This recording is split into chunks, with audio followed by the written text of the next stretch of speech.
গীতে এলএলবি ধারাবাহিকের আজকের পর্বে দেখা যায় কৃপানের কাণ্ড প্রকাশ্যে আসার পর পরিস্থিতি ভয়াবহ মোড় নেয়। কাব্যা ও গীতার সম্পর্কের সত্য সামনে চলে আসে, বিয়েটা ভাঙার আশঙ্কা তৈরি হয়।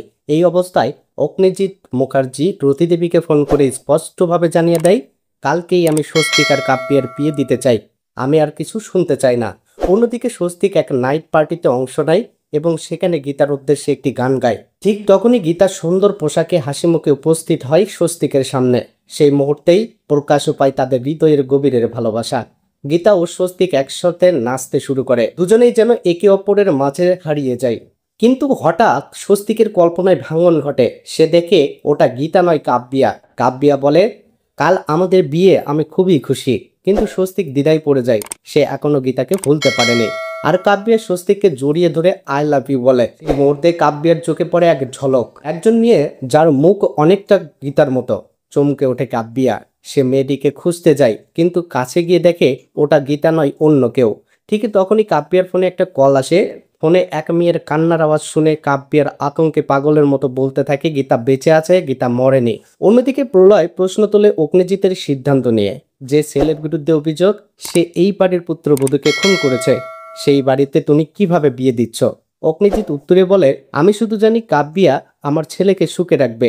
প্রলয় তখন হুঁশিয়ারি দেয়, প্রয়োজনে আমি সব ফাঁস করে দেব, কিন্তু এই বিয়ে আমি কিছুতেই হতে দেব না। তখনই এই উত্তপ্ত বাকবিতন্ডিতার মাঝেই মাঝরাতে মুখার্জি বাড়িতে উপস্থিত হয় কাব্যা। সে চিৎকার করে বলে, গীতা বেঁচে আছে, আমি গীতাকে দেখেছি, কিছু একটা ঘটছে। রাকা রেগে গিয়ে বলে, গীতা মরে গেছে, এটা ভুয়া গল্প। তখন অগ্নিজিৎকে সে আরো বলে, তোমার মতো গার্জিয়ান আমাদের বলেছে মুখ বন্ধ রাখতে, সবাই জানে কৃপানি গীতাকে মেরেছে। তারপর কাব্যা আরো দাবি করে, ব্যাংক থেকে যে গয়না চুরি হয়েছে সেটা গীতাই করেছে। সে অগ্নিজিতের সামনে প্রশ্ন তোলে, এইবারও কি আমি এই বাড়ির দরজা থেকে ফিরে যাব? অগ্নিজিতে বলে, না, এবার আমি নিজে দাঁড়িয়ে থেকে তোমার বিয়ে দেব। অন্যদিকে ধীমান সেন কৃপানকে সামনে এনে প্রশ্ন করে, তুমি গীতাকে খুন করেছ, সেটা কেন বলেছিলে? কৃপান বলে, আমার মুখ ফসকে বেরিয়ে গেছে। এই কথা শোনার পর ধীমান সেনের মনে সন্দেহ জাগে, অগ্নিজিৎ কি সত্যি কৃপানকে রক্ষা করতে চাইছে? তারপর পরের দিন ধুমধাম করে শুরু হয় কাব্যের গায়ে হলুদের অনুষ্ঠান। কাব্যা আনন্দে আত্মহরা, কিন্তু সেই আনন্দে গীতার উপস্থিতি যেন এক অশনি সংকেত হয়ে যায়। গীতা আবারও ঝলক দেখায়, কাব্যের মুখে তখনও ভয়ের ছায়া।